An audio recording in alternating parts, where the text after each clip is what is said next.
नमस्कार विद्यार्थी मित्रांनो, ग्लोबल ऑनलाईन मराठीमध्ये आपल्या सगळ्यांचं स्वागत आहे.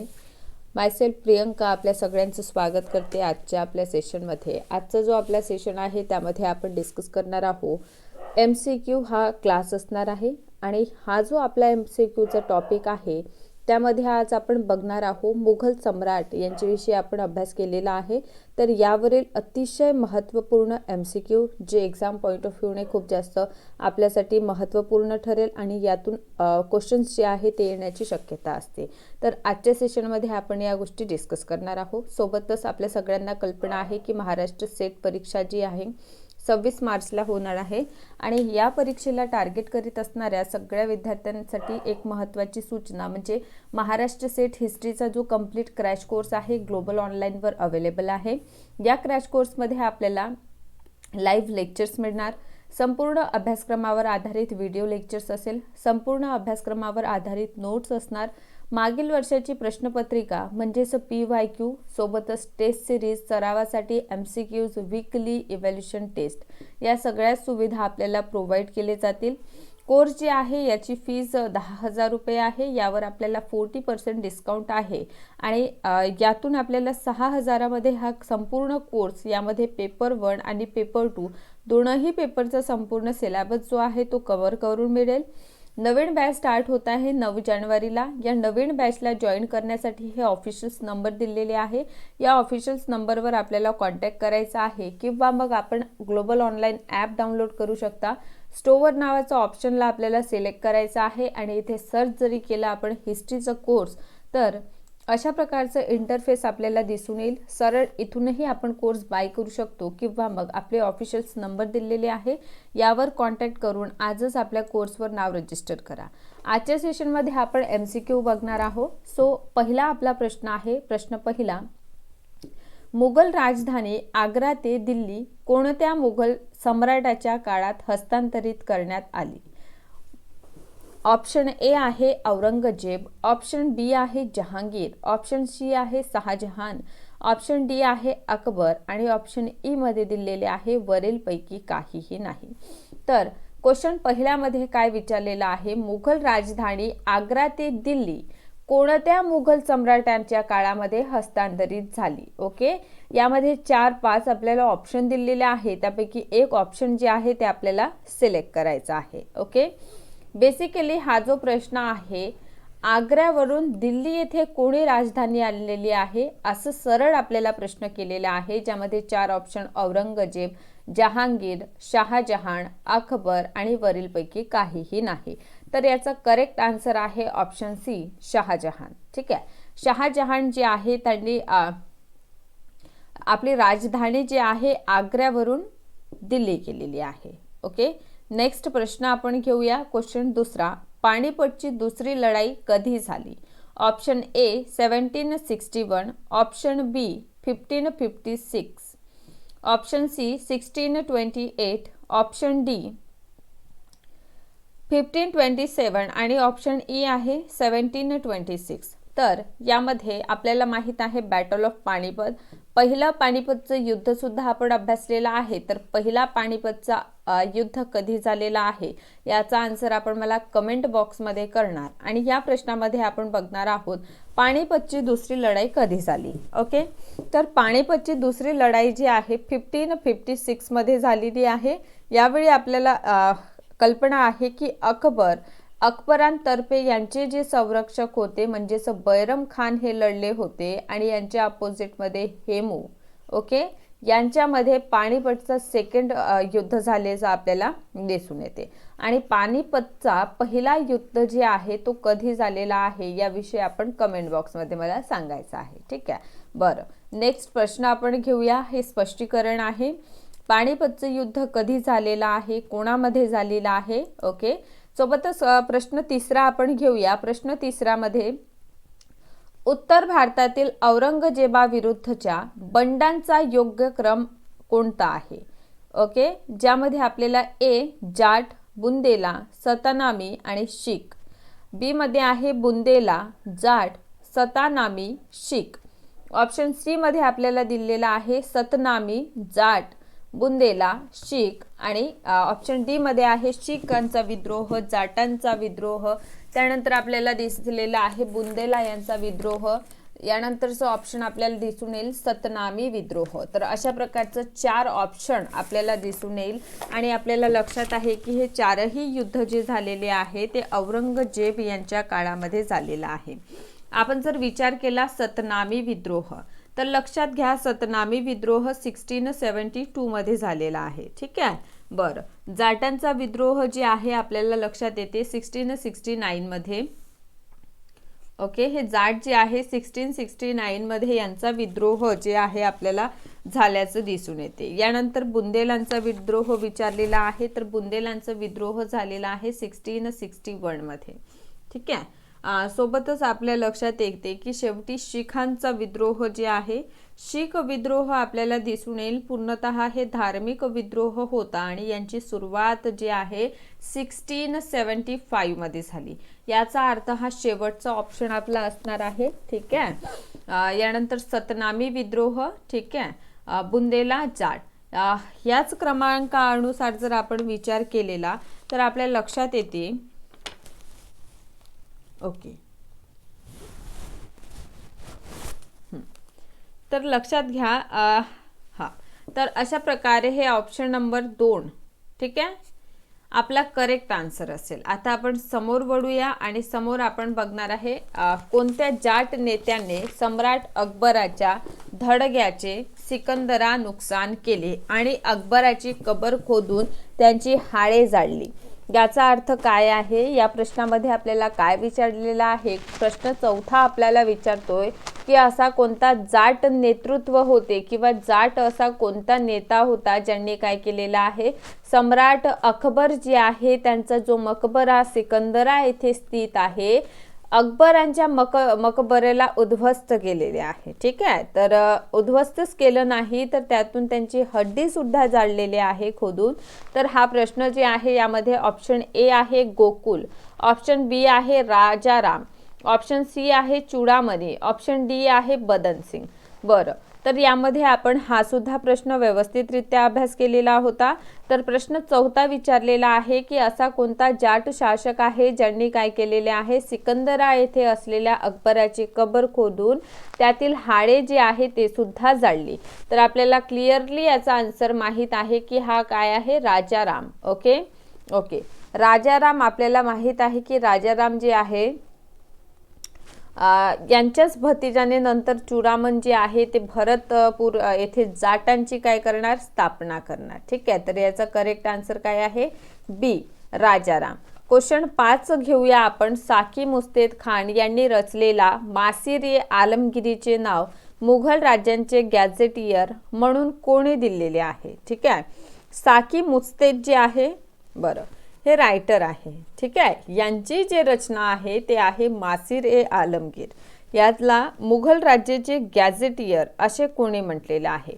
ऑप्शन ए जदुनाथ सरकार, ऑप्शन बी कर्नल टाड, ऑप्शन सी आहे स्मिथ आणि ऑप्शन डी आहे यापैकी काहीही नाही. ठीक आहे. तर साकी मुस्तेद यांची रचनेचं नाव काय आहे असं जरी प्रश्न आलेला तर आन्सर करायचा आहे मासिर ए आलमगिरी. ठीक आहे. साकी मुस्तेद जे आहे त्यांचे रचनेचं नाव आहे मासिर ए आलमगिरी आणि यांची जी ही रचना आहे त्याला मुघल राज्यांचे गॅझेटर म्हणून संबोधित केलेले आहे सर जदुनाथ सरकार यांनी. तर या अनुषंगाने आपण बघितलं तर याचं करेक्ट आन्सर काय असेल, जदुनाथ सरकार. क्वेश्चन 6 आहे. कोणत्या मुघल सम्राटाला त्याच्या प्रजेने शाही वेशातील फकीर म्हटले आहे. ए अकबर, बी शहाजहान, सी आहे जहांगीर आणि डी आहे औरंगजेब. ठीक आहे. तर कोणत्या मुघल सम्राटाला त्यांच्या प्रजेने शाही वेशातील फकीर किंवा दरविश असे म्हटलेले आहे. तर याचा करेक्ट आन्सर जे आपलं असणार आहे ते क्वेश्चन नंबर 4, ऑप्शन नंबर 4 म्हणजे डी, औरंगजेब असा शासक आहे ज्यांच्या प्रजेने त्यांनी शाही वेशेतील फकीर किंवा दरविश म्हणून संबोधलेले आहे.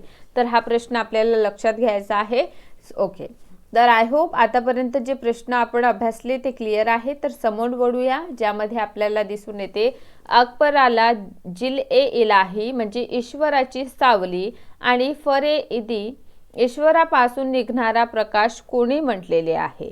ठीक आहे, तर यामध्ये आपल्याला काय दिसून येईल? 4 ऑप्शन्स आहे असं आपल्याला दिसून येते आणि या 4 ऑप्शन्स मधून आपल्याला एक ऑप्शन जे आहे त्याला काय करायचं आहे?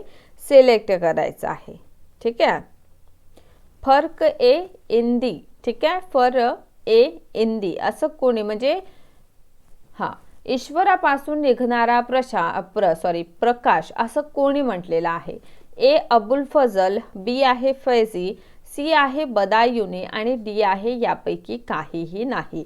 तर हा जो अकबराला जिल-ए-इलाही ईश्वराची छाया आणि फर-ए-इंदी म्हणजे ईश्वरापासून निघणारा प्रकाश अशा प्रकारचे संबोधन अबुल फजल जे आहे ऑप्शन ए यांनी केल्याचं आपल्याला दिसून येते. समोर वळूया आपण क्वेश्चन क्रमांक 8. ठीक आहे, क्वेश्चन क्रमांक 8 आहे अकबराच्या वेळी मुघल सुभा म्हणजे जी प्रांतांची संख्या होती ते 15 होती, जी औरंगजेबाच्या काळात वाढली. इट मीन्स औरंगजेब जे आहे त्यांच्या काळात ही संख्या कितीवर आली? आणि हा आपला PYQ प्रश्न आहे. यापूर्वी सुद्धा आपण एक्झाम मध्ये बघितलेला आहे की अशा टाईपचे प्रश्न विचारतात की अकबरांच्या काळात सुब्यांची संख्या किती आहे, जहांगीरच्या काळात किती होती, शहाजहानच्या काळात किती होती आणि औरंगजेब यांच्या काळात मुघल सुभा जे आहे प्रांत जे आहे यांची संख्या किती आहे.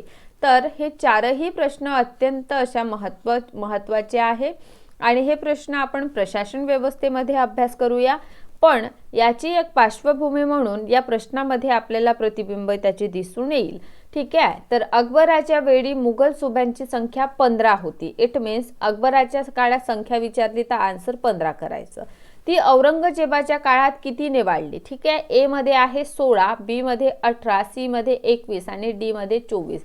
तर याचा करेक्ट आन्सर आहे 21. ठीक आहे, औरंगजेब जे आहे यांच्या काळामध्ये सुब्यांची संख्या किती आहे तर 21. अकबराच्या काळात किती होती तर 15. बरं, क्वेश्चन नंबर 9 आहे जिजिया कर रद्द करणारा मुघल सम्राट शेवटचा होता. म्हणजे जजिया कर विषयी जे आपण अभ्यास केलेला आहे तो शेवटचा म्हणजे असा कोणता शासक होता ज्यांनी हा पूर्णतः समाप्त केलेला आहे जजिया कर?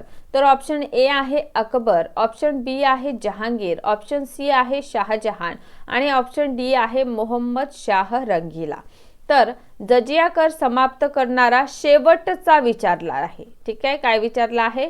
शेवटचा शासक कोण अशा प्रकारचा आपला प्रश्न आहे.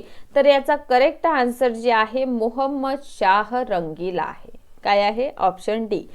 हा रंगीला जे आहे मोहम्मद शाह जे आहे यांना रंगीला म्हणूनच ओळखले जातात आणि हा असा अंतिम मुघल शासक आहे. त्यांनी जजिया कर जे आहे त्याला पूर्णतः अंतिमरित्या समाप्त केल्याचे आपल्याला दिसून येते. आता आपण आणखीन समोर जाऊया आणि क्वेश्चन क्रमांक 10 वर आपण अभ्यास करूया. क्वेश्चन नंबर 10 आहे मनसबदारी प्रणालीमध्ये दो अस्पा सिंह अस्पा कोणी सुरू केले? आणि हा सुद्धा आपला PYQ प्रश्न आहे. ठीक आहे, आता बघा मनसबदारी प्रथा कोणी सुरू केली? ठीक आहे, हा सुद्धा प्रश्न बहुधा आपल्याला क्वेश्चन पेपर मध्ये दिसून येतं. ठीक आहे, नेक्स्ट जे प्रश्न आहे दो अस्पा आहे आणि तीह अस्पा आहे. तर हे सुद्धा अत्यंत महत्त्वाचा प्रश्न आहे. ओके, तर बघा मनसबदारी प्रणालीमध्ये दो अस्पा आणि तीह अस्पा कोणी सुरू केले? ए जहांगीर, बी शहाजहान, सी औरंगजेब आणि डी आहे यापैकी काहीही नाही. तर मनसबदारी प्रथा जर तुम्हाला विचारण्यात आली तर आन्सर करून यायचा आहे अकबर. ठीक आहे, आणि जर दो अस्पा आणि तीह अस्पा जर आपल्याला विचारतात तर ते कोणी सुरू केलेले आहे? मुघल शासक कोण होते यावेळी? तर लक्षात घ्या यावेळी मुघल शासक जे होते ते होते जहांगीर. ठीक आहे, तर जहांगीर यांनी काय केलं? दो अस्पा आणि तीह अस्पा सुरू केली. दो अस्पा मध्ये मनसबदाराला त्याच्या दर्जांच्या घोडे जे असायचे घोड्यांची संख्या काय असायची? दुप्पट असायची. ठीक आहे, तर याला म्हटलं जायचं दो अस्पा. ठीक आहे, आणि सिंह अस्पा म्हणजे काय किंवा तीह अस्पा म्हणजे काय? तर त्या मनसबदाराला काय करावे लागत? घोडे तिप्पट घोडे ठेवावे लागत. त्यांच्या दर्जा म्हणजे मनसबदाराचा जो दर्जा आहे त्याच्या तिप्पट घोड्यांची संख्या ठेवावी लागेल. ठीक आहे, तर याला काय म्हटले जातं, 2 अस्पा किंवा 30 अस्पा असं म्हटलं जातं. ओके, समोर वळूया. Question number 11. मुघल स्थापत्य कलेच्या संदर्भात पित्राडोरा, ठीक आहे, पित्राडोरा जे आपण बघतो चा संदर्भ आहे. कशाची पित्राडोरा म्हणजे काय असं सुद्धा बहुधा जर आपल्याला प्रश्न विचारण्यात आला तर याचा आपल्याला डायरेक्ट आन्सर करता यायला हवे. त्यामुळे मुघल कला आणि स्थापत्य कलेचा अभ्यास आपल्याला करणं अत्यंत महत्त्वाचं ठरतं. ठीक आहे, तर बघा काय आहे मुघल स्थापत्य कलेच्या संदर्भात पित्राडोरा काय आहे.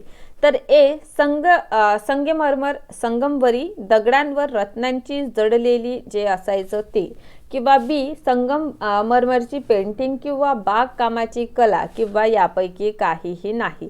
पित्राडोरा शैली हे खूप जास्त महत्त्वाची आहे. यावर बहुधा प्रश्न विचारण्याची शक्यता आपल्याला दिसून येईल. त्यामुळे हा जो प्रश्न आहे सगळ्यांनी व्यवस्थितरित्या अभ्यासून जायचा आहे की पित्राडोरा शैली काय आहे. ठीक आहे, तर पित्राडोरा हा जो शब्द आहे त्याला सुद्धा हायलाइट करा सगळ्यांनी.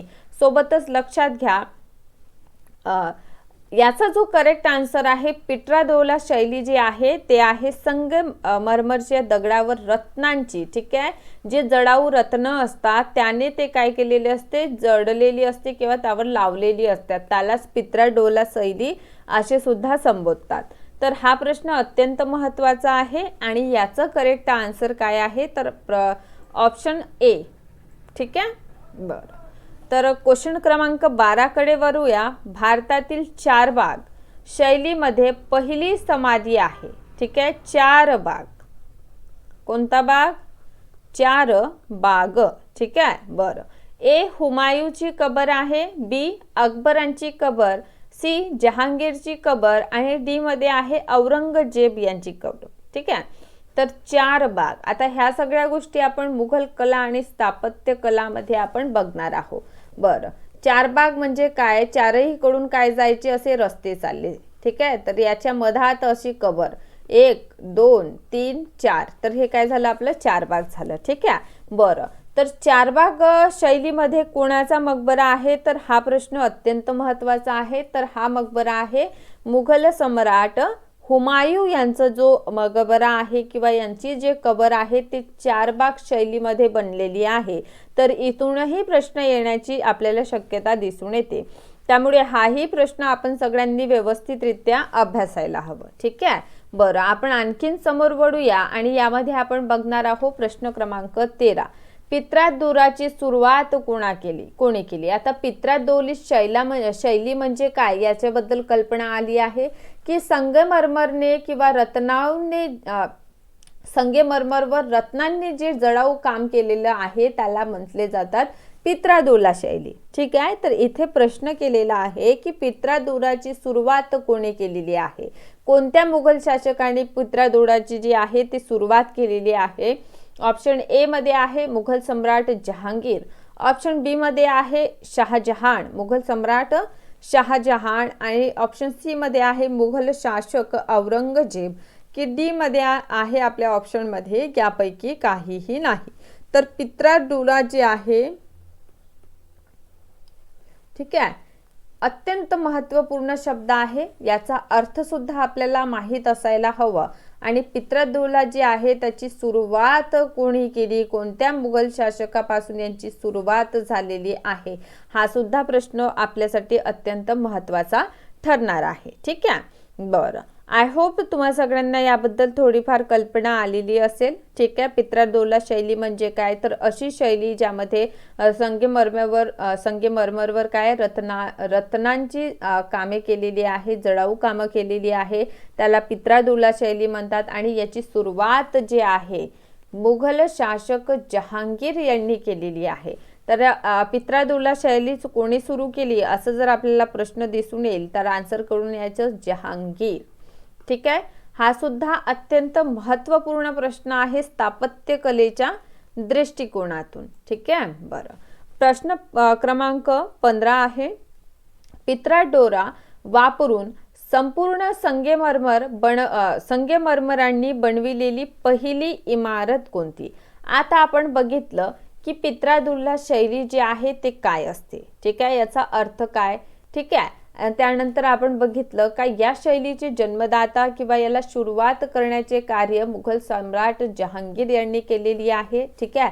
आता आपण बघत आहोत की पित्राडोला जे शैली आहे त्यापासून संपूर्ण संगमरमरची बनलेली पहिली म्हणजे संगमरमर जे आहे त्याचा उपयोग करून जडाऊ काम ज्यामध्ये करतात ते झालं पित्राडोला शैली, ठीक आहे. याची सुरुवात जहांगीर यांनी केली. तर पहिली इमारत कोणती बनलेली आहे या शैलीतून, ठीक आहे. पहिला ऑप्शन आहे हुमायूंचा मकबरा, बी मध्ये आहे इमाद उद दौलाची कबर, सी आहे जहांगीर यांची कबर, की डी आहे यापैकी काहीही नाही. तर अशा प्रकारे आपल्याला काय दिसून येते, 4 ऑप्शन्स दिसून येणार, ठीक आहे. आणि या 4 ऑप्शन मधून आपल्याला काय करायचं आहे, एक आन्सर आपल्याला सिलेक्ट करायचा आहे, ठीक आहे. बरं, तर बघा पित्राडोला शैली जी आहे याची सुरुवात, याचा अर्थ, ठीक आहे, आणि यापासून बनलेली पहिली इमारत, ओके ओके. असे आपले 3 प्रश्न इथून महत्त्वपूर्ण निर्माण होतात आणि या 3ही प्रश्न जे आहे एक्झाम पॉइंट ऑफ व्ह्यूने महत्त्वपूर्ण आहे. तर पित्रादुल्ला शैलीपासून बनलेली पहिली इमारत जी आहे ती इमाद उद दौलाची कबर आहे. आता हे इमाद उद दौला कोण आहे, तर बेसिकली आपण बघितलं आहे की नूरजहान, ठीक आहे. नूरजहानचे जे पिता आहे त्यांना जहांगीर द्वारा एक उपाधी देण्यात आली होती, ती होती इमाद उद दौला यांची. तर यांचं जेव्हा मृत्यू होतो तेव्हा त्यांची कबरची निर्माण करण्यात येते, ते आपल्याला दिसून येते. पहिली पित्रादुल्ला शैलीपासून निर्माण झालेली ही काय आहे, कबर आहे. बरं, समोर वळूया आपण आणखीन. समोर आपण बघतो प्रश्न क्रमांक 16, ज्यामध्ये खालीलपैकी कोणत्या शासकाच्या कालखंडात संगमरमरचा काळ म्हटला जातो, ठीक आहे. म्हणजे असे कोणते मुघल शासक आहे ज्यांच्या काळामध्ये संगमरमरचा वापर केलेला आहे, त्यामुळे त्यांच्या कालखंडाला संगमरमरचे काळ असं सुद्धा संबोधलेले आहे. ए मुघल शासक जहांगीर, बी मुघल शासक शहाजहान, सी मध्ये आहे मुघल शासक औरंगजेब, की डी यापैकी काहीही नाही. बरं, याचं एकच आन्सर, आय थिंक हा सगळ्यात इझी प्रश्न आपल्याला दिसून येईल की असा कोणता शासक आहे, असा कोणता मुघल शासक आहे ज्यांच्या काळामध्ये संगमरमरचा उपयोग जे आहे संगमरवरी, ठीक आहे, याचा उपयोग जे आहे ते खूप जास्त प्रमाणात केलेला आहे.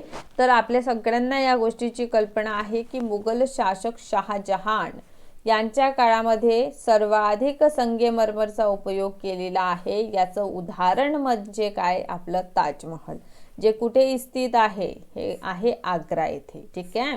बरं, ओके. तर आपण आतापर्यंत 16 प्रश्न डिस्कस केलेले आहे, ओके. आता आपण समोर वळूया आणि समोर आपण बघणार आहोत प्रश्न क्रमांक 17.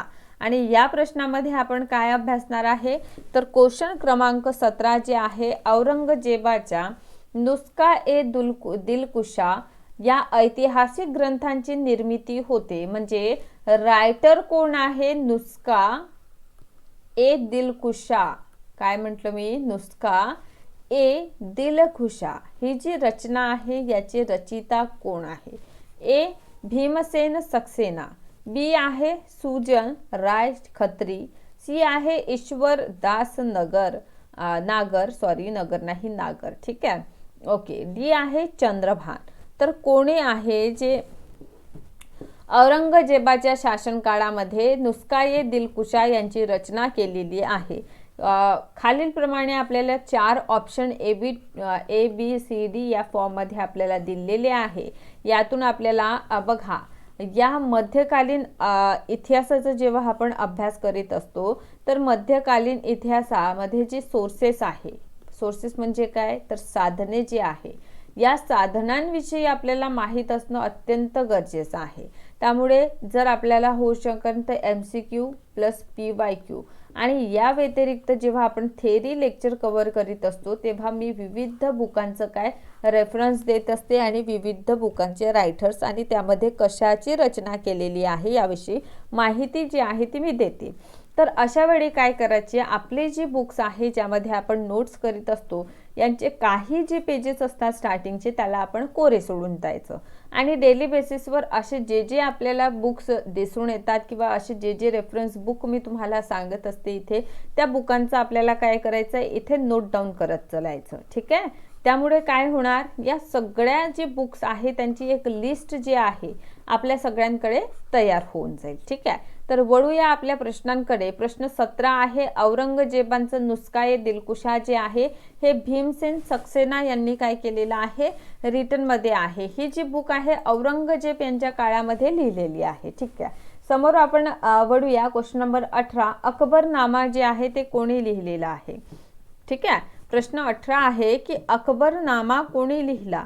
ए अबुल रहीम खानेखाना, बी फैजी, सी आहे अबुल कादिर बदायुनी, डी आहे अबुल फजल. तर बघा यामध्ये आपल्याला 4 ऑप्शन दिसून येते आणि यातून एक गोष्ट लक्षात घ्या, हे अकबराच्या काळातील सगळ्यांची सूची दिलेली आहे, सगळ्यांची नावे दिलेली आहे.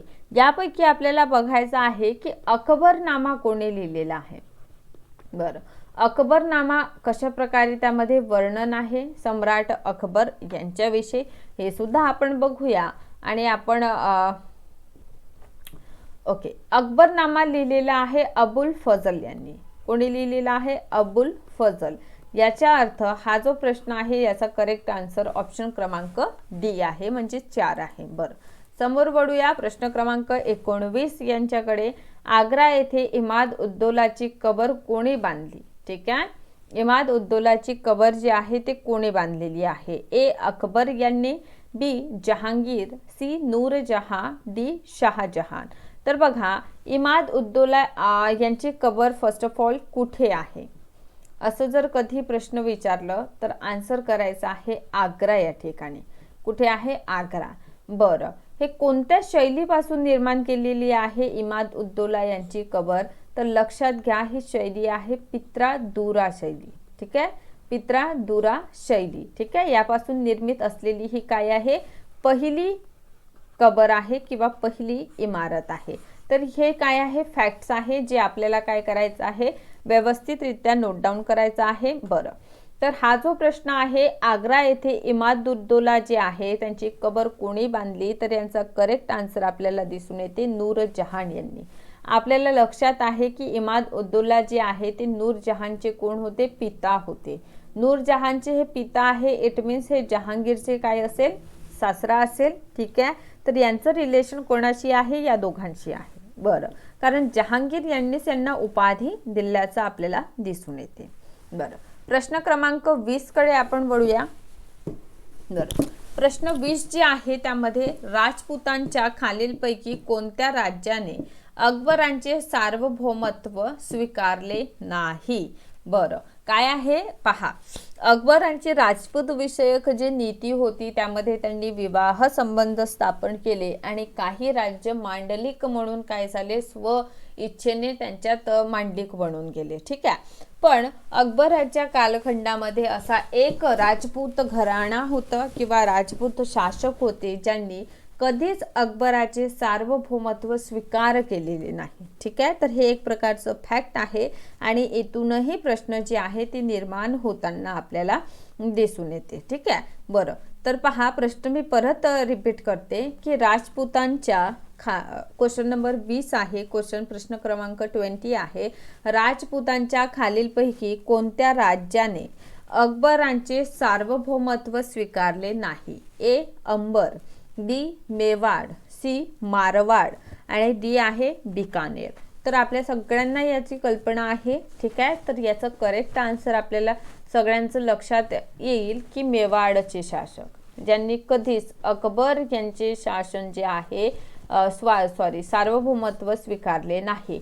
तर मेवाडचे शासक कोण होते, काय म्हटलं मी, मेवाडचे शासक कोण होते असा माझा प्रश्न आहे, ज्याचा आन्सर मला आपण सगळे कमेंट बॉक्समध्ये द्या. ठीक आहे. कारण आपलं हे सगळं विषय अभ्यासून झालेला आहे. बरं, आता आपण नेक्स्ट प्रश्न घेऊया. क्वेश्चन क्रमांक आपलं 21. मुघल सम्राट औरंगजेबाने कोणते वाद्य वाजवित. ठीक आहे. ए सितार, बी पंखवाज, सी वीणा आणि डी आहे यापैकी काहीही नाही. ठीक आहे. तर बघा मुघल सम्राट औरंगजेब आहे ते सुद्धा एक वाद्य वाजवण्यामध्ये काय होते, प्रावीण्य होते. पण त्यांच्या शासन काळामध्ये आपल्याला दिसून येते काय झालेलं आहे, त्यांनी संगीतावर पाबंदी बांधलेली आहे. त्यामुळे हा फॅक्ट जो आहे तो निर्माण होतो. म्हणूनच हा प्रश्न इथे उपस्थित होतो की जो मुघल सम्राट औरंगजेब आहे ते स्वतः कोणते वाद्य होते जे वाजवत होते. ए आहे सितार, बी आहे पंखवाज, सी आहे वीणा आणि डी यापैकी नाही. तर लक्षात घ्या हे वीणा आहे. ठीक आहे. औरंगजेब जे आहे ते वीणा काय करत होते, वाजवित होते. ठीक आहे. ओके. तर याचं करेक्ट आन्सर काय आहे, सी आहे. ठीक आहे. बरं, समोर वळूया आपण. ओके, समोर वळूया आणि समोरचे प्रश्न आहे त्यामध्ये प्रश्न क्रमांक 22. आता 22 मध्ये बघा, जहांगीरला कुठे पुरले, म्हणजे जहांगीर यांना कुठे दफन करण्यात आले. काय करण्यात आले, जहांगीर यांना कुठे दफन करण्यात आले किंवा त्यांना पुरवण्यात आले. ए आग्रा, बी दिल्ली, सी लाहोर आणि डी आहे श्रीनगर. तर मुघल शासक जहांगीर यांचं एक नाव काय आहे, सलीम आहे. ओके. कोणाचे पुत्र आहे, सम्राट अकबर आणि जोधाबाई. ठीक आहे. यांचे काय आहे, पुत्र आहे. ठीक आहे. ज्यांचं नाव काय आहे, सलीम. जहांगीरचा विवाह नूरजहां आणि सलीम आणि अनारकली. ठीक आहे. अनारकली आणि अनारकली विषयीची माहिती देणारा एकमेव रायटर आहे. आपल्याला कल्पना आहे ते कोण आहे म्हणून. बरं, तर बघा जहांगीर यांना कुठे दफन करण्यात आले, सी लाहोर या ठिकाणी. ठीक आहे. कोणत्या ठिकाणी दफन करण्यात आले, लाहोर या ठिकाणी दफन करण्यात आले. बरं, आजचा आपण शेवटचा प्रश्न घेऊया. लंडनमध्ये ब्रिटिश ईस्ट इंडिया कंपनीच्या स्थापनेच्या वेळी भारताचा सम्राट कोण होता.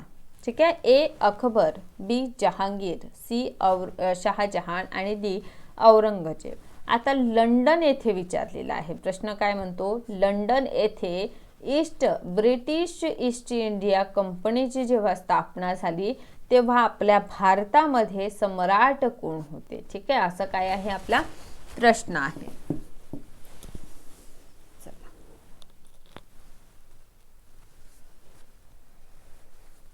ठीक आहे. बरं, बघा हा प्रश्न काय म्हणतो, प्रश्न म्हणत आहे की लंडनमध्ये जेव्हा ईस्ट इंडिया कंपनी, पहिला प्रश्न आहे की ईस्ट इंडिया कंपनीची स्थापना कधी झाली, तर 1600 मध्ये झालेली आहे. बरं, आता 1600 मध्ये आपल्याला भारतामध्ये दिसून येईल अकबर यांचं शासन होतं. ठीक आहे. आणि जे इंग्लंडचा राजा जो आहे त्याचे राजदूत बनून जे पहिले कोण आलेले आहे, दूत आलेले आहे, त्यांनी सुद्धा अकबर यांच्याच नावाचं लेटर घेऊन आलेले होते. याचा अर्थ जेव्हा इंग्लंडमध्ये ब्रिटिश ईस्ट इंडिया कंपनीची स्थापना झाली त्यावेळी भारताचं सम्राट अकबर होते. ठीक आहे. तर अशा प्रकारे आजच्या सेशनमध्ये आपण MCQs डिस्कस केलेले आहे. ठीक आहे. यासोबतच आपण नेक्स्ट सेशन पासून आपल्या थेरी लेक्चरला स्टार्ट करूया. अशाच प्रकारे आपले व्हिडिओ काय करा, बघत राहा. कोणाला काही डाऊट्स असेल तर ते विचारा. ठीक आहे. बरं, चला, थँक्यू सो मच. अशाच प्रकारे सेशनला लाईक करा, शेअर करा, चॅनलला सबस्क्राईब करा.